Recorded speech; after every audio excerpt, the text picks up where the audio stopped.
Welcome back to another episode of Clutch Crew Sports, guys. I'm your host, Zach, and on this episode, we're here to debate all things related to football. So there's going to be a lot of different key points that we're going to talk about, and I know Connor and I feel differently about a lot of them, so we're going to debate our strategies and philosophies. Should be a fun episode, guys. Now let me introduce you to the rest of the crew. Yep, as Zach said, you know me, I'm Connor, the co-host with the most, and you can lock that my philosophy is correct. All right, guys. So back here, our second episode in a row with me being joined by only Connor. I was thinking Come we on, should. Eric and Nate. I know. I was thinking maybe we need to change this podcast to like the Zach and Connor Sports Show or something like that because that's what it feels like it's been for a while. But the other guys, they'll be back in the streams and the podcast when they can. I know Nate's got a big project he's working on, and Eric's wrapping up a shift at his restaurant. So understandable why they can't be here, as we all have things going on.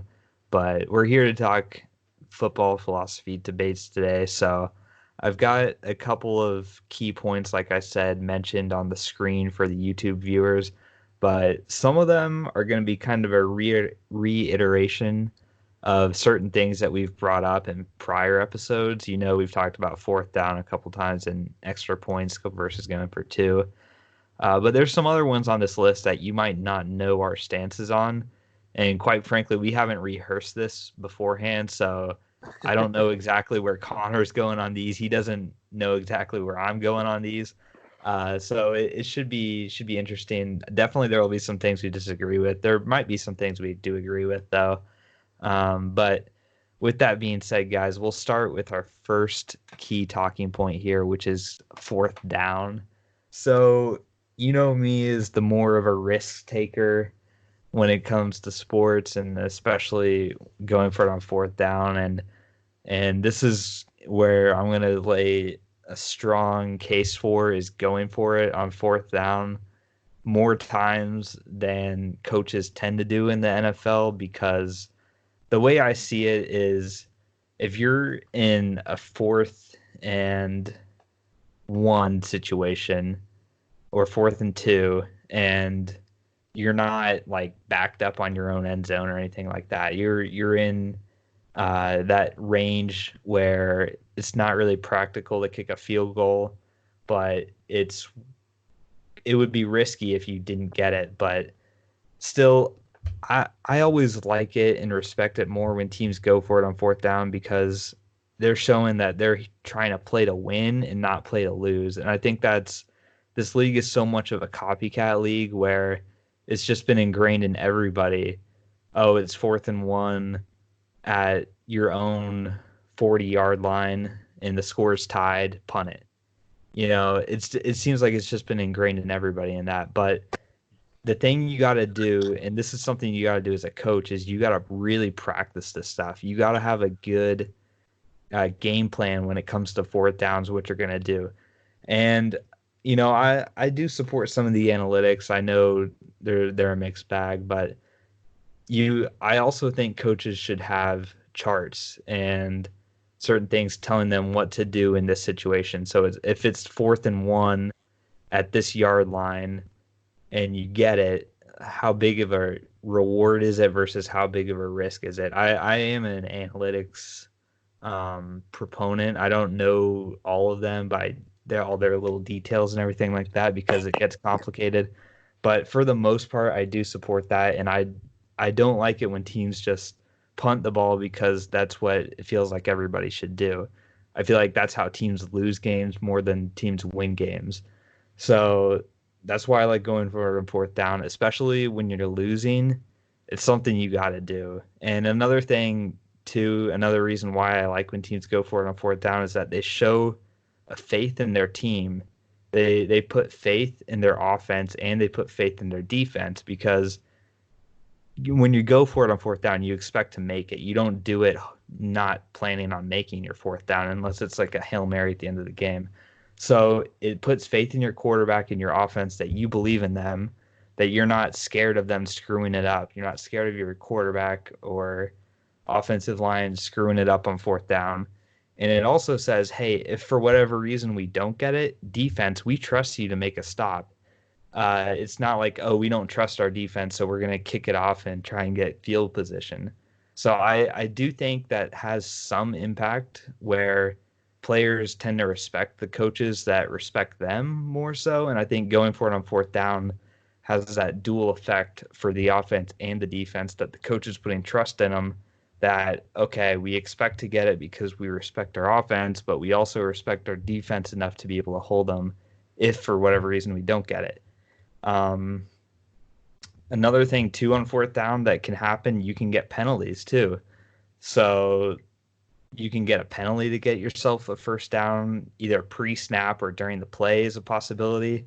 If you get a pre-snap penalty on yourself, that's not as harmful. So you can play a little bit same with during the play. If for whatever reason you need to create a penalty to get that first down, you can do that, because as long as you get that first down, the opposition is going to have to accept that penalty, which maybe makes you have to punt the ball, but at least you don't lose the ball there. So I feel like you can play as an offense on fourth down a little bit more risky. You, as a tackle or guard, you can hold the defensive lineman more.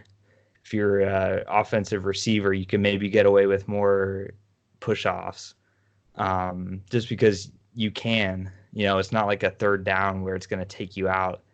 You have to get this amount of yards, and that's that. So that's, I don't want to ramble on too much more about that, but those are some of the reasons why I like it when teams go on fourth down more. Another reason why I like the XFL a lot is because you see coaches do that in places where in the NFL it would be unheard of to go for on fourth down. It's kind of like the norm in the XFL to go for that. So that's how I feel about fourth down, guys. But let me hear what Connor has to say. I mean, for me, obviously, like Zach said, he's the more daring one out of the group, and I'm a little bit more conservative. But I mean, for me, it has to be the right time, and there have to be a lot of factors for me involved to want to go for it on fourth down. Like, first of all, in my mind, if you're in your own territory, like, unless you're maybe on like the 45 or like almost at the 50, I would never go for it on fourth down if you're in your own territory, because like, okay, you've already, if you don't get it, then you've gifted your opponent, they don't even have to go halfway down the field anymore. Like, they're already like 20 yards away from field goal range. So if you're in your own territory, in my mind, you don't go for it, unless like you absolutely have to, like you're down by like 10 points with 6 minutes left in the game, then like, yeah, obviously go for it. But unless you absolutely have to, if you're in your own territory, don't go for it. Now, and obviously the yardage has to be there too, because I know you see this in the XFL more with teams going for it like on 4th and 4 and 4th and 5, or like maybe even like 4th and 6 or 7, depending on where they are on the field. But when it comes to the NFL, these defenses are so good that I would like be hesitant to go for it if it's anything more than 2 yards. And like, even on 2 yards, I'm still kind of like, I don't know. Like, that's some of these defensive linemen are really big, and you're going to try and run the ball up the middle. Then, you have to come up with something on 4th and 2, which, at least on 4th and 2, I will say that can be like, you can use your like 2-point conversion play in that scenario, because I mean, that's basically the same thing. You need 2 yards. So you might already have a play drawn up for it. So that's why, like, for me, 2 yards is probably the max, unless you absolutely have to, because you're down and you need the points, or like, you need to get down the field. Because, like I said, for one thing, I think the defenses are too good, and I just think the risk is too high compared to the reward, especially if you're in your own territory. Because if you're in your own territory and you go for it, then like, yeah, you've gotten a new set of downs, but you're still not like in field goal range or anything. You still have to go another 20 yards or so before you're in field goal range. Whereas if you're down on like the 35 or the 40, then yeah, that's good. Like, I would agree, like the risk and the reward are probably equal.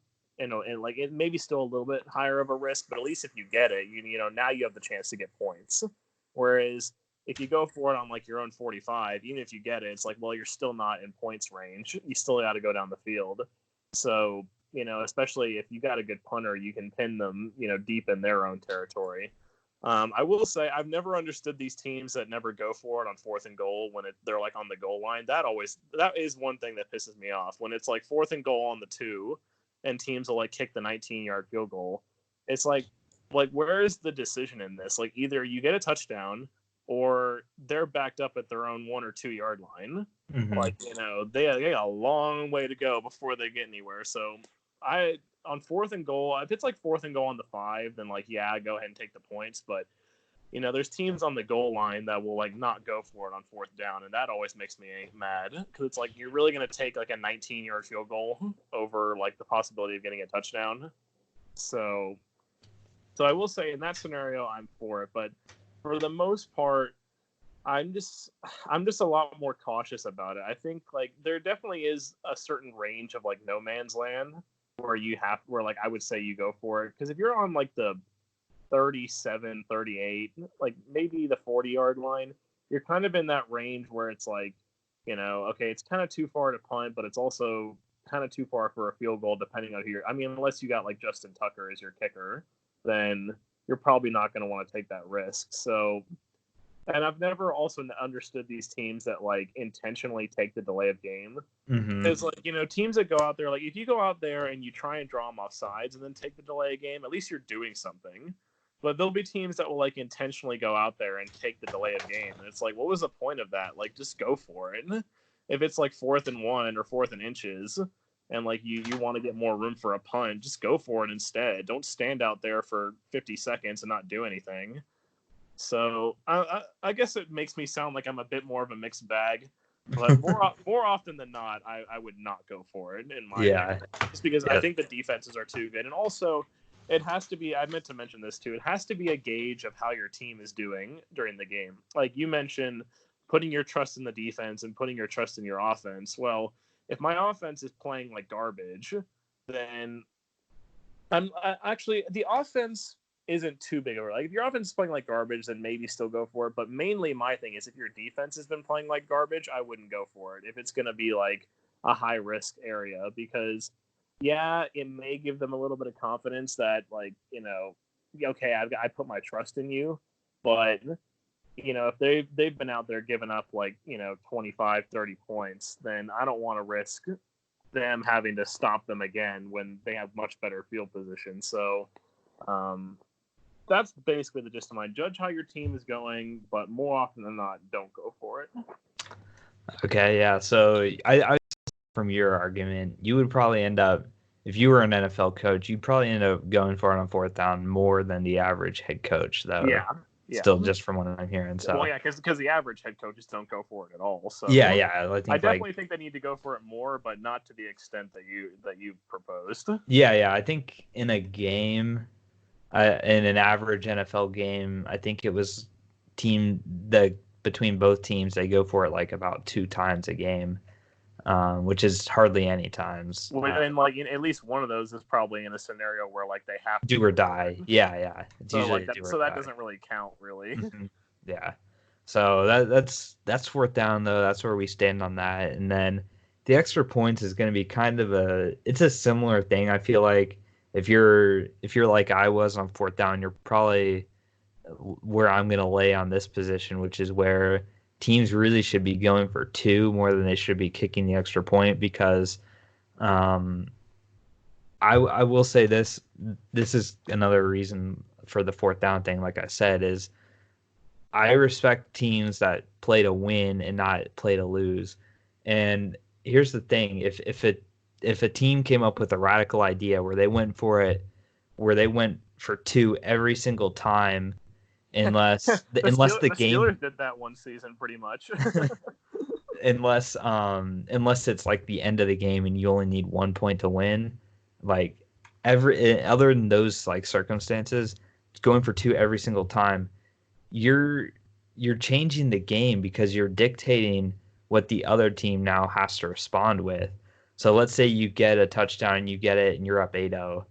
Then the other team's got a choice to do, and they might feel pressured to match what you're doing and go for 2 as well. And chances are, if you're a 2-point running team, you're going to probably have a better success rate than the teams that go for 2 like once every 3 or 4 games and don't really practice it as much.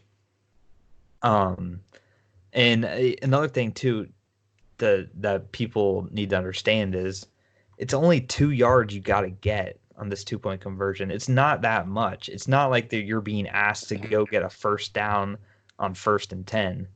It's not something crazy out of line that is, oh my God, impossible to do. It's not like you're trying to make an onside kick or anything like that.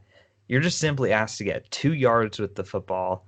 And this is why teams should invest in like a fullback or some heavy, like tight end, offensive lineman, hybrid blockers or something like that to try and get to runs to work on 4th down. But you can also be creative with other things too. But it's not that hard to think about only needing 2 yards. I know it's down where the field's short and everything, but still, when you've just scored a touchdown, which is what happens every time you kick an extra point or go for 2, you have some sort of momentum there.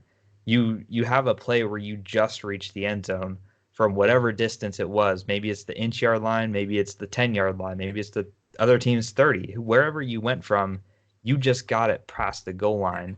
But a lot of times it's coaches are like, oh, gonna just kick the field goal or kick the extra point because that's the safer thing to do. Whereas you just scored, why not keep that momentum that you just got and try and capitalize that with an extra point, as opposed to an extra field goal kick there. So that's how I think teams should really go for it on 2 because it dictates what the other team has to do. I mean, if you come out with a revolutionary thing like that, teams are going to have to play to your game.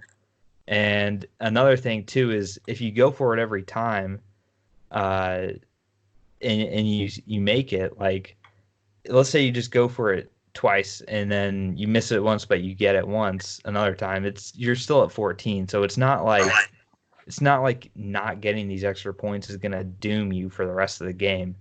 I think it's a good thing because if you do end up getting them, it could end up being advantageous for you later in the game where, let's say, you would normally in a situation be down by 4 if you just kick extra points, but you went for 2 instead, so now you're only down 3. Well, now you can kick a field goal at the end of the game to tie it, send it to overtime, as opposed to having to get a touchdown. I feel like that sort of instance works where it's maybe you score it twice and it would normally be 14 to, like, let's say 20, but since you went for it twice, it's 16 to 20. Or I don't know what I'm saying there, but like there are instances I believe where 20 to 24 where or instances where you can get it so that a field goal wins for you. So I don't know. I just feel like it gives you more flexibility when it comes to also going for it future times on 2 points. Maybe you get it a bunch of times tonight. You don't have to get it at the end of the game. So I don't know. That's just how I feel about the 2 point conversions. I wish teams would do it more, but it's such a copycat league where just because everybody does it one way means you're frowned upon if you do it another way. But what do you think, Connor? I mean, my opinion on the 2 point conversion is I'm more in favor of doing it early in the game than I am later in the game. Like early in the game, it's why I actually kind of enjoyed when I was watching the Houston Dallas game for the XFL the other day, how like Houston was going for 3 a lot early in the game. And I kind of like that. I was like, yeah, because like, it doesn't really hurt you too much early in the game if you don't get it. Whereas like if you do get it, it's like, wow, like we got 9 points on that, possession. That's really good. So early in the game, I definitely think they should because it can offer like a lot more momentum if you get it. And if you don't get it, like it's not that big of a deal, really. Like, yeah, it kind of sucks. Like you could have had that, pretty much guaranteed point, but you're not going to be that far behind. It's later in the game to where I start thinking like, okay, maybe you should just take the sure points. Like, especially in a game where, I know we've talked about this like with Houston and Jacksonville, like going to overtime, where like, you were talking about, I can't remember if Eric agreed with you or if he agreed with me on this, but like, because you were saying how Jacksonville, like, you agreed with the going for 2, Yes, yeah. and they didn't get it, so they basically lost the game. Whereas Eric disagreed with me on that, I believe. okay, so yeah, Eric and I said that they should have just taken the extra point and gone to overtime, so that way, like, because in that scenario, it's like obviously it's basically a huge risk or a huge reward. Like, game's on the line. Yeah. Like if you get it, you win the game pretty much. Like it's not guaranteed, obviously, but you pretty much win the game. Yeah. But if you don't get it, you lose. So it's and it also depends on how much time you have left. Like if you get in that scenario and there's still like 2 minutes and 30 seconds left and you have all 3 timeouts, then yeah, why not go for it? You still can get the ball back. Like, and if you get it, obviously that's good. You're going to force them to have to scramble and get down the field. But if you get in a situation where there's like 15 seconds left and you're in that scenario, I'm definitely of the opinion that you should just take the extra point and go to overtime, because I think obviously you're not going to get the win. You're not a guaranteed win, but if you don't get the 2-point conversion, which I think they have like a conversion rate of like 50% or something like that now, don't they? Yeah, I think it's around that. Yeah. So, but like 50% of the time you're going to lose the game. That's just like too high of a risk for me to want to take that. I want to take the sure points and at least have a chance to go and win the game. You have a chance to win the game, but at least have a better chance to win the game. Is what I'm saying. Well, and obviously, like the overtime rules in the NFL are kind of funky, but like I still like the idea of you get the sure points. You're for sure going to go to overtime. Obviously, there's a chance you could miss the extra point, but there's a much higher chance that you're not going to get a 2-point conversion. So, I'm definitely a lot more, but early in the game for sure, I think they should go for 2. I think it'd be fun, and also it can provide a big boost for your team if you get them. So yeah, it can. I still like going for it at the end when it's those do or die situations, because a lot of times you get that situation where your offense is on a roll and you've driven a certain distance of the field and you've put together a scoring touchdown drive. I feel like that sort of energy is better off kept on the field, whereas if you don't and you kick the extra point, you risk getting that coin toss, which is completely out of your control, and then having your offense sit on the bench for a drive, and then they potentially might not even get a chance to score, or they could get the ball back, but it's X amount of time's gone off the clock. It's like a new drive now, and on that momentum's been lost. So I like that momentum factor. And then for the case of the Jaguars Texans too, they were on the road as well, which is a lot tougher to win when you're on the road as opposed to being at home. So when you're in that situation where all you need is 2 yards, 1 play, I think a lot of times teams would love to be in that situation just because of how hard it is to win on the road. And if you just got to get 1 play and just got to get 1 play right, I think that's a lot easier to do than to have another scoring drive and either kick a field goal or score a touchdown. So it is high risk, high reward, but just kind of goes back to what you believe on 4th down. I really do think these are correlated. If you're risky on 4th down, you're risky on these extra points. And it seems like you're in the middle, but you're definitely more than the current coaching NFL coaches do with going for 2 early in the game, which is pretty rare. But you said the Steelers did it a while back. How'd that turn out for them? I remember it was that year when we had a bunch of kicking problems that year, because I remember it was like Sean Sweezum got injured, and then we brought in Scobie and he was and then we brought in that was Boswell's first year. But I remember the Steelers, I'm pretty sure they went for 2 over the course of the season. They went for it 15 times or something like that. And they got it 8 out of those 15 times. So I mean, it was fairly successful, but it was just I think I know they weren't happy about that because they weren't in an ideal situation with their kicker. So yeah, no, we fleeced you guys on that trade as Scobie. Yeah, he was pretty bad, but but yeah, no, I mean it was But yeah, I do remember that. It was pretty funny. I was like, man, like we're just going for it all the time on two. Like, why Yeah, not? but that's smart though, because that's a coach realizing a change with his kicking situation where Right. normally the percentages are like what 95% that you get it. Well, Where yeah.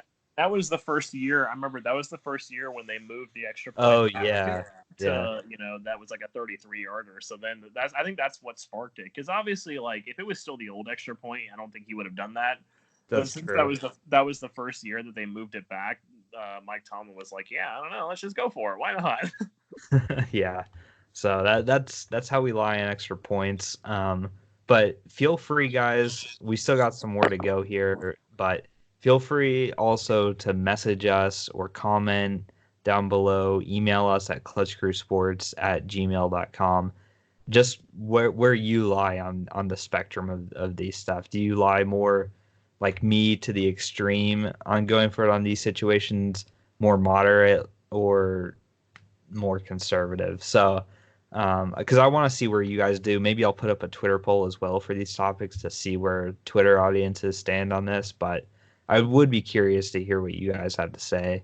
And also, I'm sure we'll get feedback from Nate and Eric about this as well. So maybe we'll revisit this in the future with those guys in this episode as well and go over the polls and stuff. But moving on now to the next half of the debate. So this is what I've put up here as quarterbacks, and this is I think an interesting stance that not many people seem to do in the NFL, and it's pretty rare it happens. But I mean, I'm under the mindset where you draft for a quarterback until you're sure you've got the guy, and that competition is always a good thing because you see it so many times where teams draft a quarterback and they think he's going to be. And first of all, I will say too with rookie quarterbacks, I'll throw this in here too. I'm on the side where you throw him in right away, no matter what. If you're a rookie quarterback, I remember Baker Mayfield. I was telling Connor about this last 2 years ago, where I thought they should have started Baker Mayfield right from the start because you got to just throw him in there, see what you got, get him some experience. Yeah, you have low expectations, but at least just see what you got with him because whoever you're playing for those first couple weeks, they're going to be benched by week 4 probably every single time because the team's bad, they're going to lose. You might as well just start out with the guy that's going to be the future because almost never do you see a situation where you have a rookie quarterback on a bad team with a placeholder quarterback that actually wins games and continues out the rest of the season. It almost never happens. Teams always make that shifts and change somewhere along the season because they're sucking and they're doing bad. You might as well just see what you got with the guy that's going to be the future. It gives you more time to evaluate him, see how he's doing. And I'm under the I'm I'm under the philosophy where you draft a quarterback every year until you know you got the right guy. Because you see this with teams all the time. They draft a guy who they think is going to be good, and then they allow other quarterbacks in the draft they pass on other quarterbacks who end up being way better. And it happens all the time. It happens with the Jaguars every year where the Jaguars, it's been so long since they've had a franchise caliber quarterback, but yet they've only drafted in the first round a quarterback, Blake Bortles and Blaine Gabbert in like the past decade, and they should have done more than that in my opinion, because they've passed on almost every elite quarterback they've passed on somewhere in the draft. So you trade up if you think you know the guy, you trade up to get him whatever it takes, because this is by far and away the most important position. So you do whatever it takes to do to get that rookie quarterback, and then you can't be afraid, and you have to do stuff like like the Cardinals did last year, where even though they took a rookie quarterback, they went ahead and took Kyler Murray because I mean, in that instance, they got a new coach who didn't like Rosen. So you can't just be like, oh, okay, I'm just going to pick him because he was picked last year. So he's like inherited this starting quarterback role just because he was a first round pick. Nobody should do that. You should never be inherited a spot. You should never be guaranteed safety until you've proven yourself. And I think teams marry a quarterback and then they are so attached to them that they'll close their eyes to everything else around them and miss out on the next great thing. And if you don't do that, then yeah, you might miss a couple times in the draft, but once you get the right one, your team can be set up for success in the rest of the for the rest of the positions as well. Once you get that quarterback set, the rest of the team, you can just worry about that, and it's so much easier to manage a team when you have a solid quarterback that you know is going to be good. So this is why I think the Redskins in this year's draft should draft a quarterback. I think the Lions should draft a quarterback. I mean, look at the teams on there. The Giants, they should draft one. Obviously, I think every team in the top 10, other than the Cardinals, should draft a quarterback. In the Browns. But how you gonna justify drafting some of these quarterbacks in the top 10 picks though? Well, that's the thing though. It's not going to happen. But teams got to trade out, make trades, because obviously not every team is going to do this. But I think every team should. You know what I mean? It's not obviously if 8 quarterbacks go or 1 through 8 in the draft, then obviously, it would make sense not to draft a 9th quarterback because there's never going to be 9 great quarterbacks in a draft class. But what you do is you should draft a quarterback. And if you know who it is, you should trade up to get him. Not every team's not going to follow the philosophy that I follow, so that way you don't have to. It's not going to be like that. But this is like in a vacuum or something like that. That's just what I think about quarterbacks in the draft. I think you always got to be drafting a quarterback. And just because you think you know the guy doesn't mean he's going to be the guy. That's why you draft a bunch and see which one works out, and then you got a quarterback, and then you can worry about the rest of your team. But your team's going to be going nowhere if you just pick a skill position or lineman in the draft, but you don't have a quarterback. Your team's going nowhere.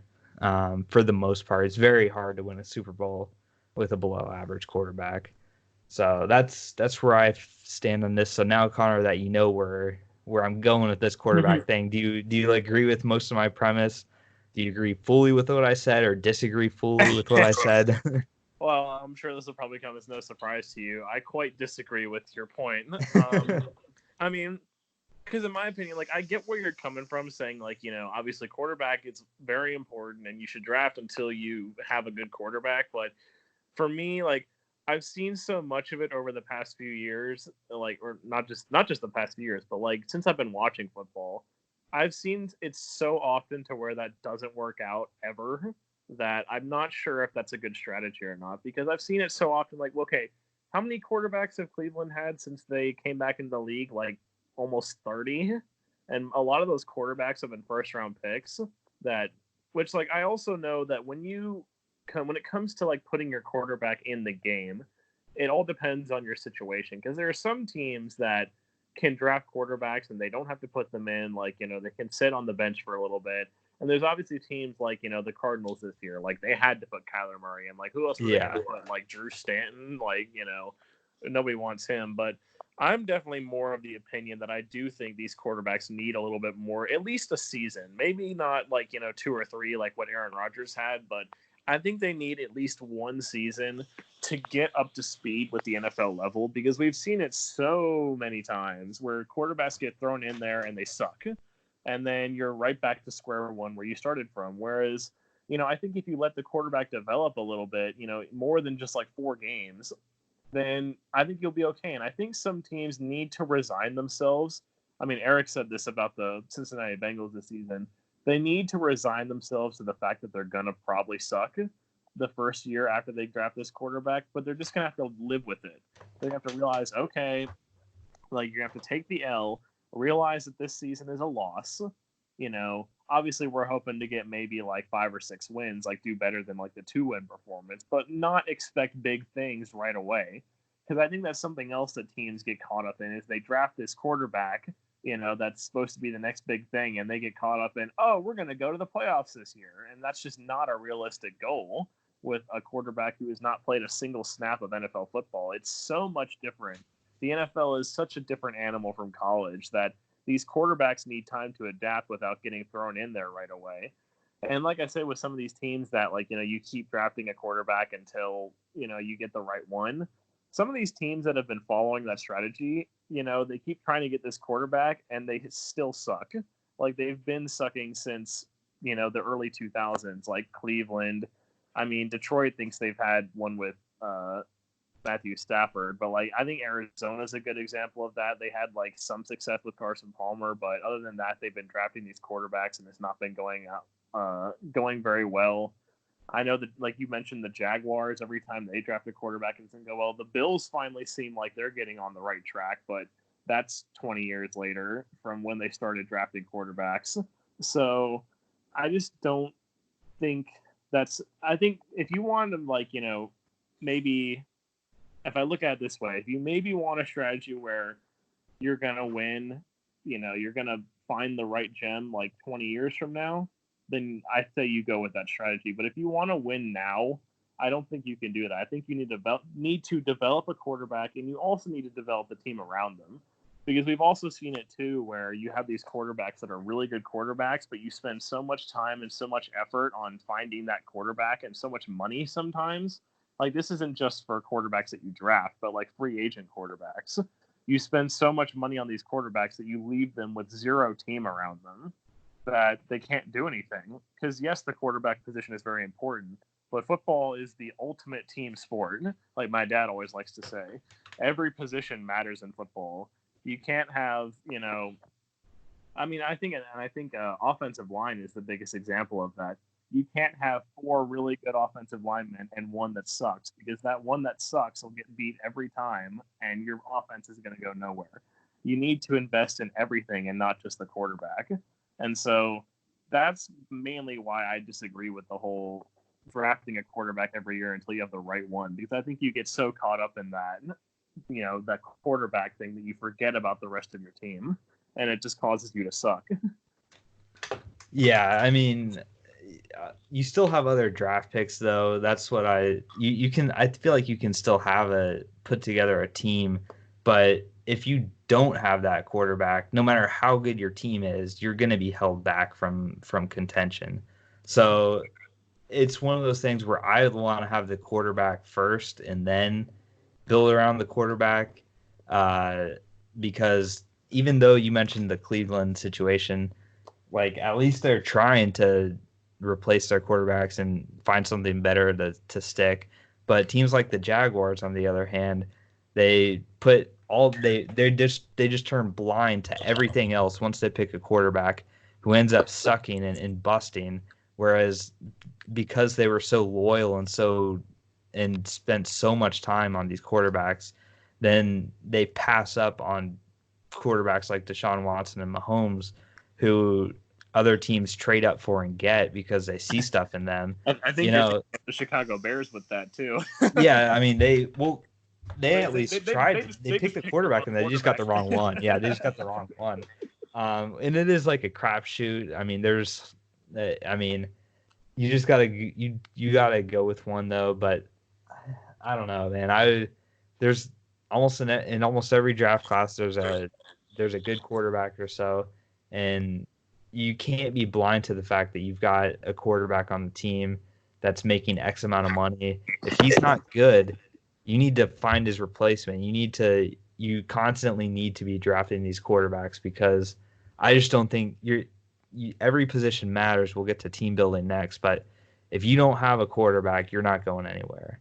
And it's by far and away the most important position. So I feel like that's the number one problem that teams have, is the quarterback problem, because they don't have a good one. And once you get that good one, then it's time for you to do the next step and do the team building thing. But I know I'm kind of out there on the fact that all 10 of those teams, or 9 of those top 10 teams in this year's draft, should draft a quarterback.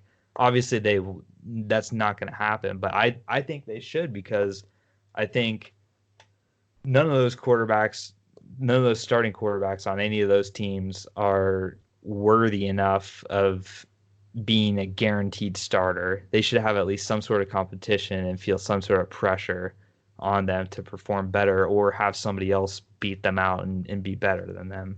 So, because that's why they're at the bottom of the draft. It's not like the Kansas City Chiefs, who have the best quarterback in the game, are drafting in the top 10, or the Ravens with the MVP, or Aaron Rodgers and Tom Brady. Those quarterbacks are on teams that are winners. But we'll move on now to the team building part.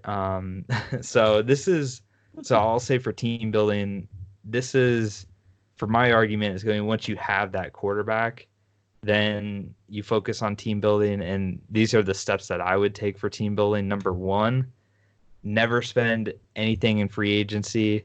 I would spend very, very little here. I would not sign anybody overly exorbitant price wise. The vast majority of the time, these free agent signings that are huge they end up never living up to the amount that they were signed in free agency. Now, it's one thing if you're a team who's one player away from competing for a championship. That's an exception. If you've got the space to do that, you can do that. But if you're an average team, or if you're a rebuilding type of team, you don't do this, because this is going to set you back in the long run. It's going to set you back pretty severely. You need to sign day 2 type of free agents, no day 1 type of free agents. Get the guys to fill the roster on cheap salaries, who aren't going to be lighting it up on the news cycle, but they're consistent, reliable players. And then what you do is you fill your entire team with the draft. I mean, you trade down in the draft. You accumulate as much picks as you can. Once you have that quarterback, you trade down almost every situation you can, because I believe the sum is greater than the individual parts on a football team. You get as many good players as you can, and specifically the types of players that you do that matter too. So first round, you always take big people, offensive, defensive linemen. That's how you win football games. I believe teams should be drafting those positions for the majority of the first round. And then in the second rounds, third rounds, that sort of thing, that's when you can take receivers and running backs. As far as more positions on defense go, probably put corners up there on day 2 as well. They're slightly behind defensive linemen, but safeties even farther back, and linebackers somewhere in the middle there. But definitely don't overvalue. I don't think any wide receivers should really go in the first round. I don't think any tight end should go in the first round, unless they're crazy good. Gronkowski level. Yeah. It should be, for the most part, offensive linemen, because there's usually not that many good ones. So, and these are such important positions that get overlooked a lot. So, offensive linemen, defensive linemen would be the bulk of my team's first round picks. I mean, if I was a GM for 10 years, I'd probably have 8. If I had a quarterback, I would probably have 8 of those 10 picks be offensive or defensive linemen, just because how important those are, and how important it is to get those guys in the early rounds, because you can hit on running backs late in the draft. You can hit on receivers late in the draft. But it's harder to do that with offensive and defensive linemen. So that's how I do things. Very little free agency, very heavy on the draft, trade back as many picks as I can.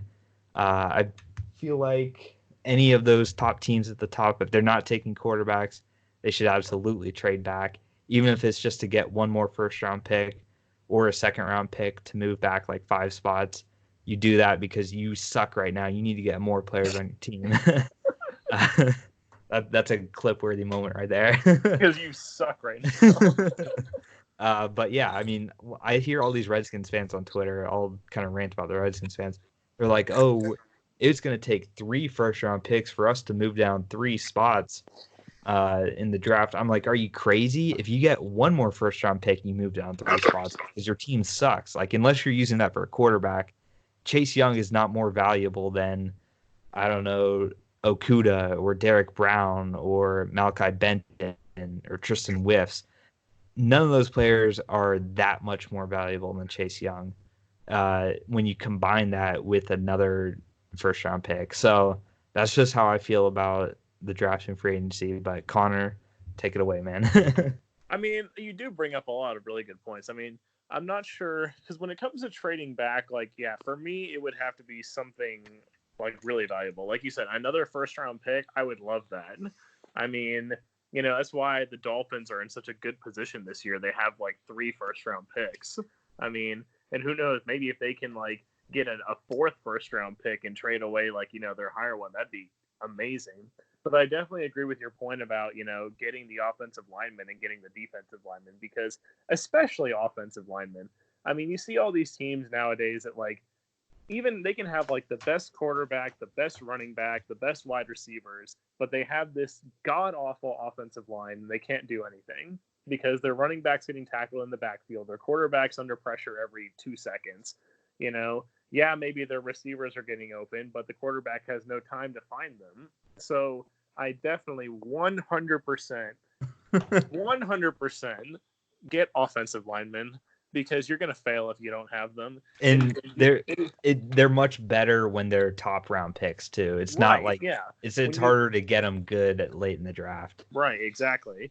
So I mean, obviously like the Vikings this year, they actually got they got kind of lucky, I should say, with the 19th pick when they got Garrett Bradbury because he's been a really good center for them already. So, but yeah, it is crucial to have offensive linemen. You are going to do absolutely nothing on offense if you don't have an offensive line. And I know my dad will agree with me on this too, if he watches this episode. But and yeah, on the defensive line too, because a lot of those, getting edge rushers and getting defensive tackles to stop the run.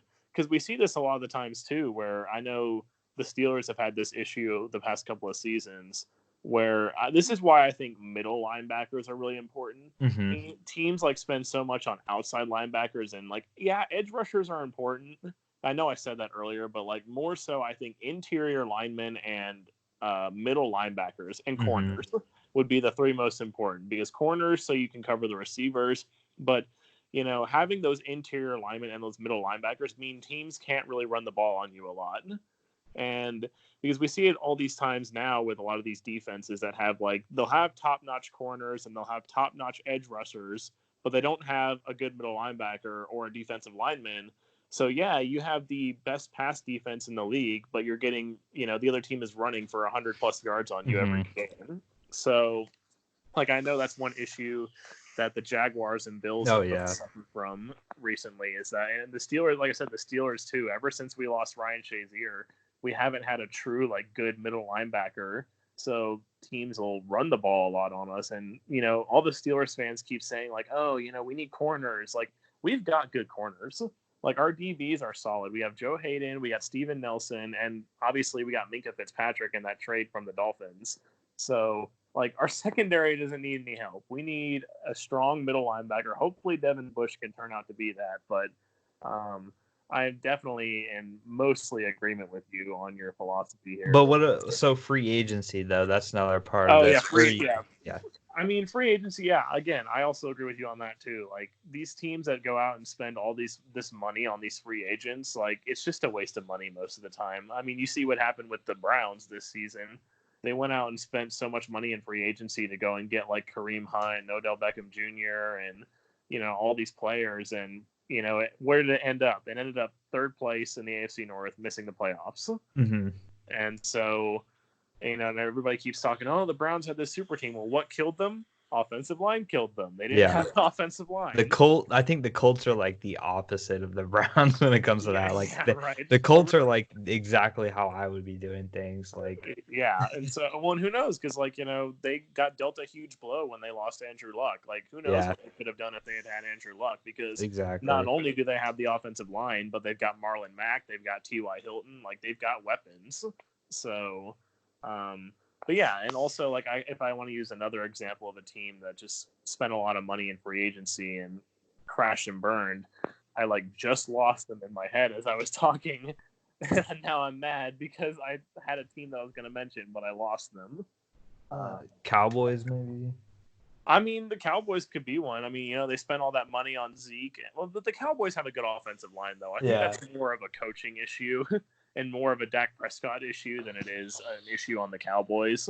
So, Oh, the Jets. I was going to mention Okay, the Jets. okay, yeah, Because that's good. everybody was talking about like the Jets, like, oh, Sam Oh Darnold's yeah, coming into his own. They got Le'Veon Bell, blah blah blah blah blah, and again, the Jets sucked because they don't have an offensive line. So, yeah, I'm pretty much in agreement with you on this topic. okay. So this is one where we agree on, guys. That's good that we got one at least.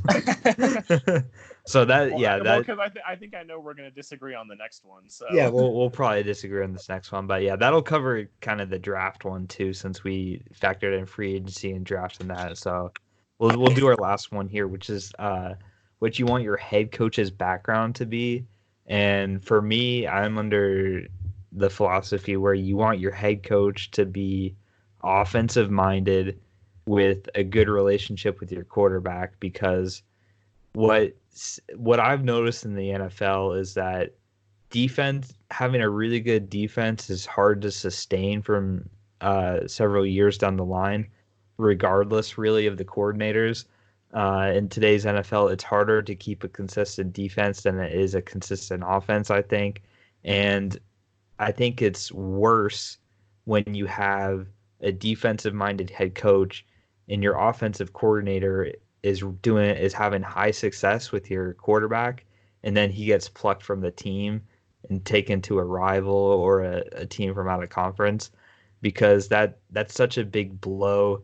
Whereas I feel like if you lose your defensive coordinator, it's easier to like rise up the ranks or promote from within or find another guy on the market to replace.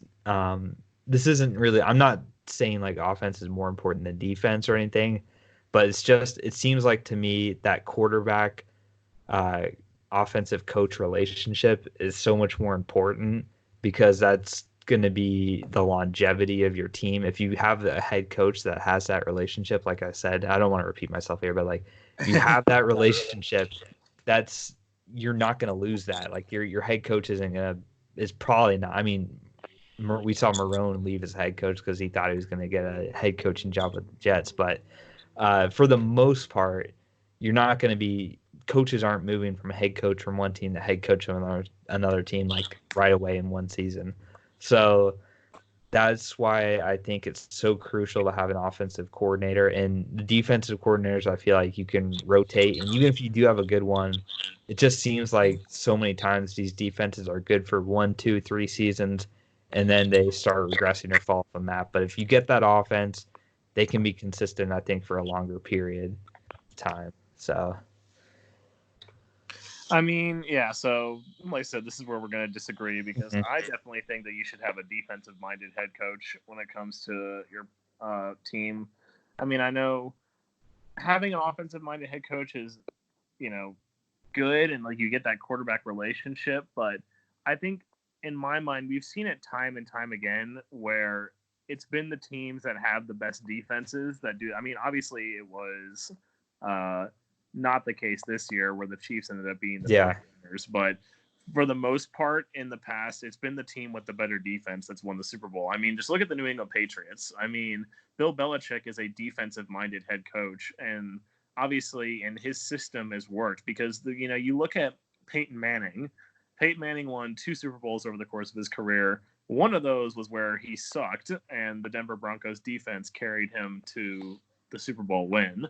But with the Colts, even though he was putting up these ridiculous numbers with the Colts, he still couldn't win the Super Bowl because the Colts had just this atrocious defense that couldn't do anything. And even we saw in the Super Bowl against the Seahawks. Now, while I think that was more momentum based in a way, like the momentum just wasn't with Denver from the start of that game. But even so, like it was the league's number one offense versus the number one defense, and the Seahawks came in and absolutely crushed the Broncos. So, and also, not just the Seahawks, but I mean, you look at the Steelers too. The 2 years that the Steelers won the Super Bowl, they had like the number one defense, and everybody was talking in the past, like myself included, the past 4 or 5 seasons with the Killer Bees, how okay, even though the Steelers defense dropped off, this offense is just so good, it's going to carry the Steelers to a Super Bowl. Well, that never happened, unfortunately. The defense was just too bad, and the Steelers got too many points scored on them that they just couldn't do it. And I know they have Mike Tomlin, who's a defensive-minded head coach, but But I think Tomlin started to step out too much and focus more on the offense than he did on the defense, which is what this season Tomlin went back to focusing on the defense. He took the defensive coordinator, I don't want to say he took it completely out of Keith Butler's hands, but he stepped in and had a much bigger role this season when it came to the defense, and the results showed. I mean, even with a completely subpar offense, the Steelers still were on the brink of making the playoffs until the end of the season. So I just think you've seen it a lot more. It's more proven to have a defensive-minded head coach than it is to have an offensive-minded head coach when it comes to the long run, in my opinion. Yeah, I still tend to disagree. And when you look at the Patriots too, the Patriots are an outlier because Josh McDaniels is just staying with Brady as the offensive coordinator. He's had head coaching offers before. He's got that promise from Robert Kraft. Yeah, he's got that promise, the wink wink thing. So, but here's thing. Yeah, here's you can't officially say it, but we all know it's gonna be. Here's the thing though, is that the Patriots have had a lot of success with McDaniels as the offensive coordinator, but in a normal situation, McDaniels would have left a long time ago to be a head coach somewhere else. And who knows if the Patriots would have had as much success as they did, because it seems like their best years have been the McDaniels years. So Bill's got a great part of that too, but for a long time, Bill didn't even call the defensive plays. He's mainly there more as like a figure and as like a talent evaluator, a team builder. It's his, he builds the teams and stuff, but he doesn't really call the defensive plays. You've seen Flores and Patricia who have gone on to be head coaches, and I'm high on Flores, but Patricia, he's absolutely failed. There's no questions about it. Yeah, you can just see he's not meant to be a head coach, but yeah, I mean, because if you have like a Super Bowl run, even with the defensive head coach, a lot of times your offensive coordinator gets plucked, and then it's hard to retain that success. Whereas I feel like the Chiefs are in a really good situation with having Andy Reid there, because he's the de facto offensive coordinator. I know Bieniemy is there. He should have a head coaching job, but Andy Reid, with his relationship with Mahomes, is, that's something very valuable to them. And I think that the Chiefs could end up being like another dynasty type of thing. I know we've talked about that before, but I don't know. I just like to have an offensive-minded head coach, but I can see points for having defensive guys too, because I feel like they can be more relatable to the whole locker room with like special teams and everything like that, and more down on the depth chart type of guys. But this isn't one where I'm like, oh, every single time you need this. It is. There are defensive candidates that are better than certain offensive ones, but if I had my choice between two equal level coordinators, I would just go with the offensive guy more times than not. But it's still an individual choice. All these people are going to be different. It's not like you're drafting robots here, so right. So there's definitely the human element to this, but yeah, guys, that'll wrap this one up. Hopefully you enjoyed listening to us debate some different strategies and philosophies for football, because I think this is something a long time coming for this show, because we've had some disagreements before, but now we can finally formally hash out our opinions and everything like that. So, and then also we brought some new ones up, like the team building and the quarterback stuff that we haven't talked about before. So thanks for listening, guys. But like I said halfway through this, make sure to comment, leave a message to us or something, where you stand on these topics. I'd love to hear from you. See who you agree with more, see if you agree with neither of us and you're much more in the conservative aspect. But yeah, so thanks for listening, guys, and have a great rest of your day. Bye. For Eric, peace.